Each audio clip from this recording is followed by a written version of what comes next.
Gracias Ginoo. Ang wali mo ipadayon barog. Iko lang ta mamarog zon pagtahod atas pulos Ginoo. Sa Ezekiel chapter 36 verse 22, tanawa yung Bible atong basahon. Busa ingna ang mga Israelita nga nag-ingon ang Ginoong Dios, ayaw ninyo sabta o katawhan sa Israel nga nagahukom ako sa pagbuhat niini tungod kaninyo, kundi tungod sa akong balaan ug halangdon nga ngalan nga gipakaulawan ninyo didto sa mga nasod nga inyong giadtuan. Ipakita ko unsa kabalaan ug kahalangdon ang akong ngalan nga inyong gipakaulawan aron makaila sila nga ako mao ang Ginoo pinaagi sa akong buhaton kaninyo diha gayon sa ilang atubangan. Kuhaon ug tigumon ko kamo gikan sa nagalaing nasod ug dadon ko kamo balik sa inyong yuta.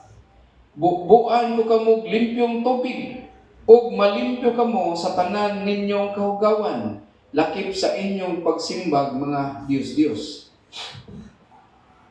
Hatagan ko kamo bag-ong kasing-kasing ug bag-ong espiritu ug kuhaon ko ang inyong kasing-kasing nga gahi sama sa bato ug ilisan ko kini kasing-kasing nga masinugtanon.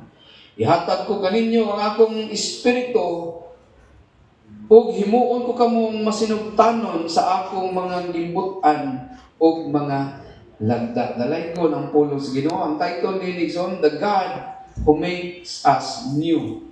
No, ang Ginoo nga gusto mo bag-o nato. Magampo ta. Labing halangdon, buhi nga ngalan, magbubuhat sa langit o sa yuta. Dios ni Abraham, ni Isaac, ni Jacob, Dios nga walay landon sa pagkausap. Matinud-anon, buhi, gamhanan, maluluyon. Walay sama kanimo, ikaw ang Dios sa Israel. Ikaw ang Dios nga among gisangpit, giday, gialagaran, giyugbuan, simbahon Ginoo. Daghang salamat Lord sa imong dakong grasya that while we will still sinners, you gave your Son Jesus Christ to die on the cross in our part. And now, imo ming gidala from darkness to light. Although Lord, we know that we are still in progress. That even now we are your sons and daughters. Mahimong masipyat makasala mi. Gani, sometimes we depend on ourselves, Lord.